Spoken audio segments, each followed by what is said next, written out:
flew from the whale's blowhole like a supersonic jet. And below me, the ocean became a sheltered bay studded with wild shapes. You will be amazed as my epic journey unfolds. For here, it was about to take a most unexpected turn. And it happened like this.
A beautiful but deadly wasteland.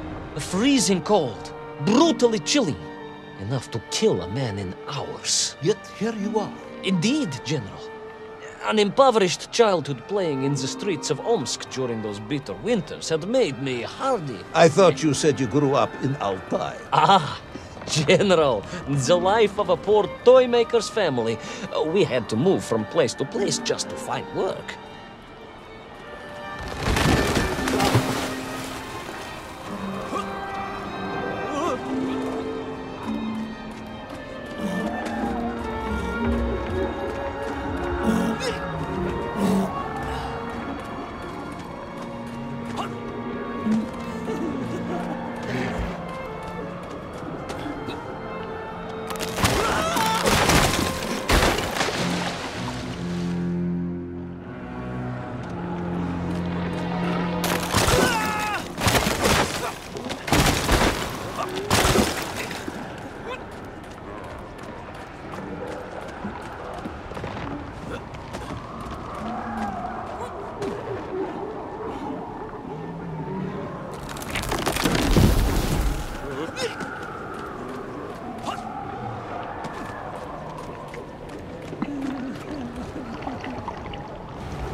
Sannikov led, eh? Of course, Sannikov himself reported nothing more than a bluish fog on the horizon. Your island may be nothing more than the product of overactive imaginations. General, consider this. Imagine taking a simple peasant, a pig shepherd, for example, and telling him one day humans would fly around the earth beyond the sky. He would say you were stark raving mad, saldaphone, a ridiculous kazjol baradati, a buffoon stuffed into a military uniform, a pridurak, a чучело тупорылое. This peasant of yours had better watch his mouth if he doesn't want to spend his holidays in Solovetsky. Perhaps you should return to your story.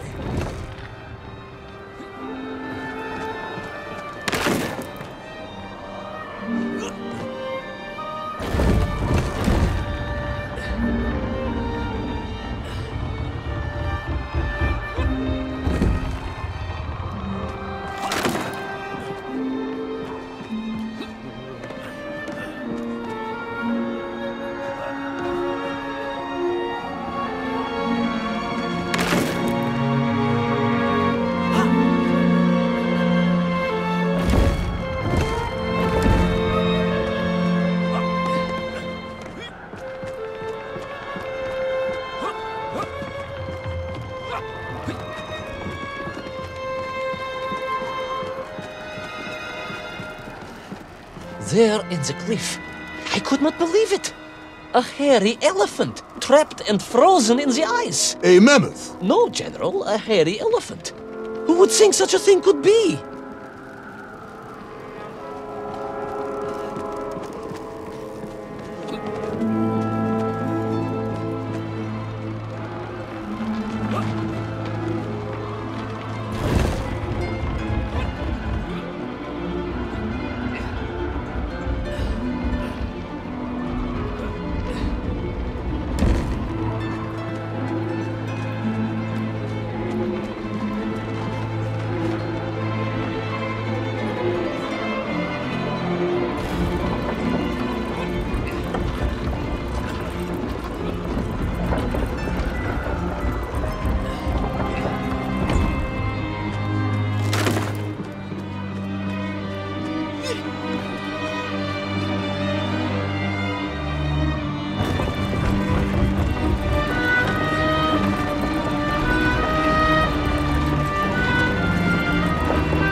trudged onwards through the blizzard, one foot grimly in front of the other, blinded by the snow, my nose becoming quite blue.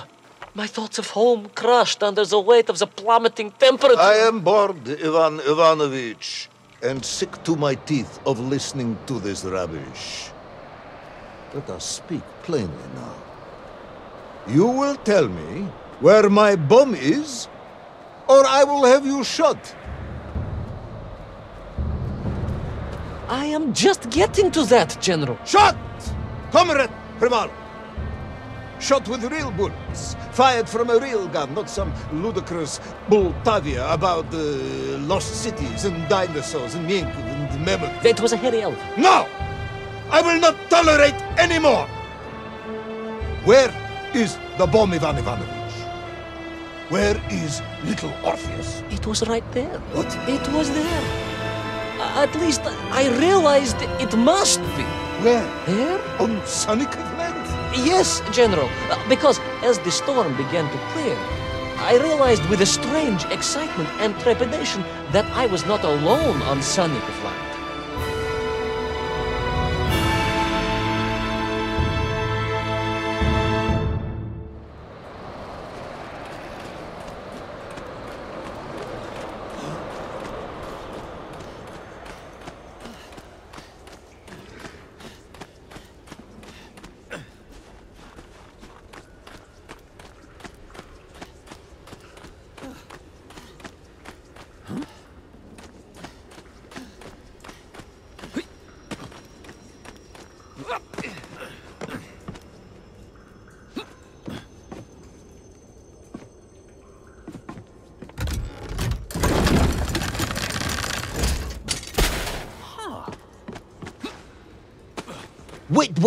Wait. Go back. You say these lifeboats came from Zarya? A Russian ship? Zarya returned home, but not with all of her crew. And here were the missing lifeboats, trapped in the ice for all of these years. And it could only mean one thing. That you are continuing to hang lapsha on my ears.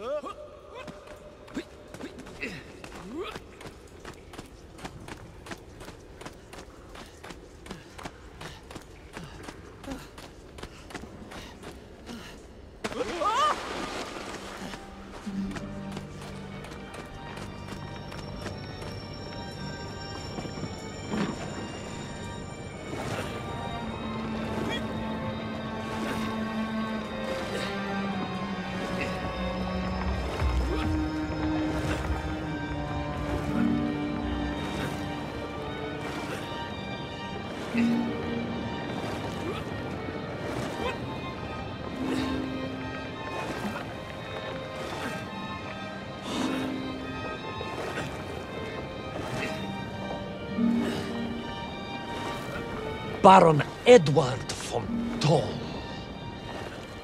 Of course, I remember reading about his tragic expedition at school. We were taught he had died a hero's death out on the icy wastes, searching for Sonikov land. Yet what if, in doing so, he had sailed accidentally into the interior, deep below the crust of the world? A fellow citizen of the surface. I had to try and find him.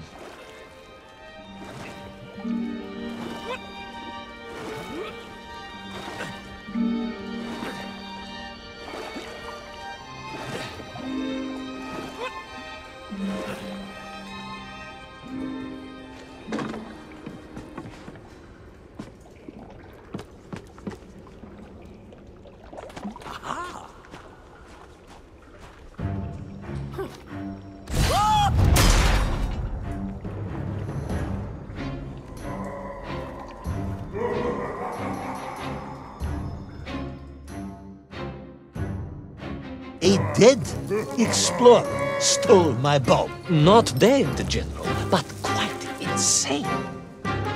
Perhaps it was the loss of the arm or the leg, or the long years in isolation. But Toll was clearly mad. You should have got along perfectly then. How I wish we had. But no, General. Whatever Toll's intention with Little Orpheus was, I had no time to consider it. I was in mortal peril once more.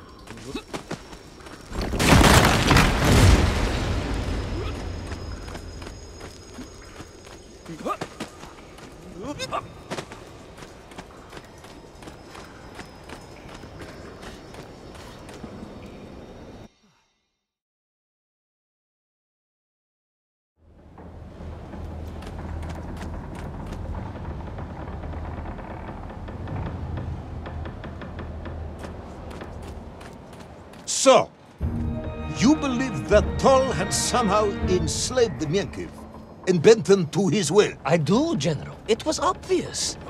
Why else would they serve him? And how else could they be so different from their freed comrades?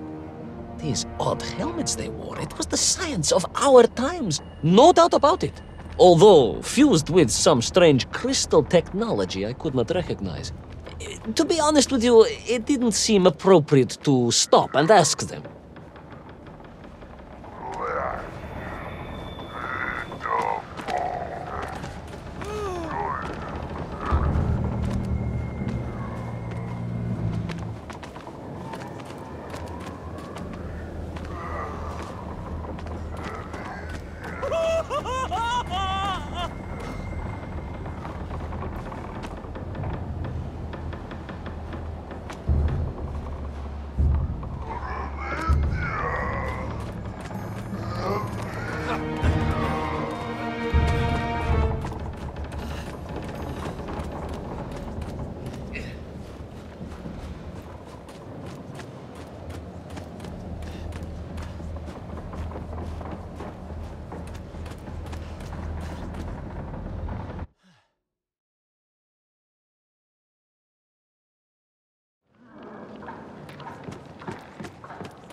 This Tol, you say he was an explorer? Yes, General, he was. He vanished some 60 years ago. I remember the story well. And you say he stole Little Orpheus? To get home, General, to get home. I think he must have thought he could use the atomic bomb to blast his way back to the surface.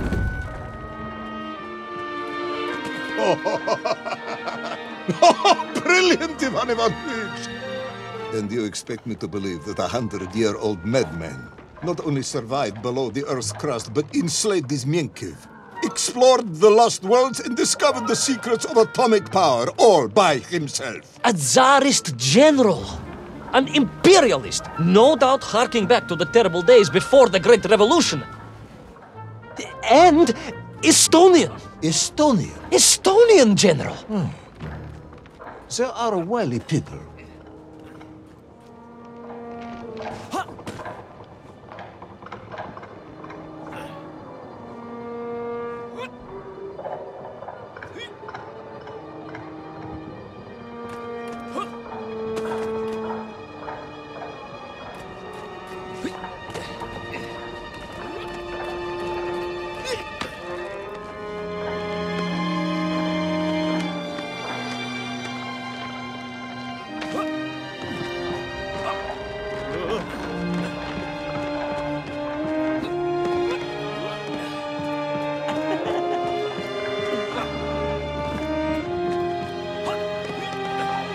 The slave mines stretched away into the distance, and I sometimes wondered if I would ever find my way out. But I never gave up, General. Of course you did.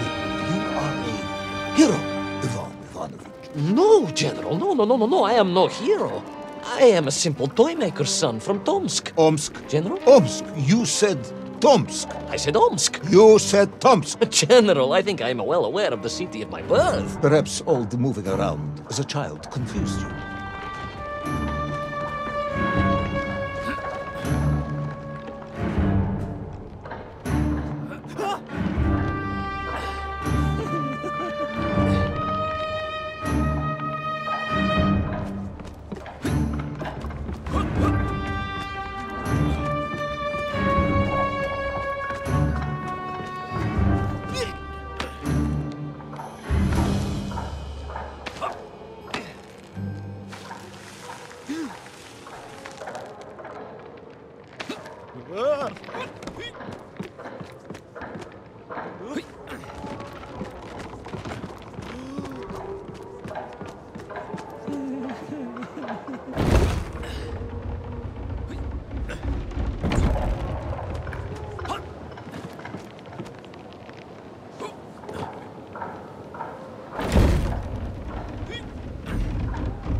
On we flew, across the deserted, frozen plateau.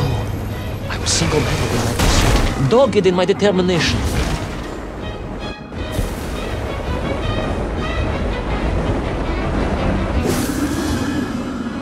I would take back Little Orpheus and prevent Toll from detonating the bomb. Ah, you are as humble as ever, Tavarish. Well, General, you are a great military leader, a great strategist, whereas I am simply the humble son of a watch Toy. toy. Well, General, you are a great military leader, a great strategist, whereas I am simply the humble son of a watch toy maker, and driven by patriotic fever, with no regard for my own safety, I rushed blindly on.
Will our courageous yet unfortunate hero drown in the depths of an inhospitable frozen sea? Will he thaw out in time to prevent Toll from detonating the bomb? Will the general holiday in Omsk next year? Or Tomsk? Or perhaps both? What exactly is the difference between a mammoth and a hairy elephant? All of these questions and more should almost certainly be answered in the next exciting episode of Little Orpheus!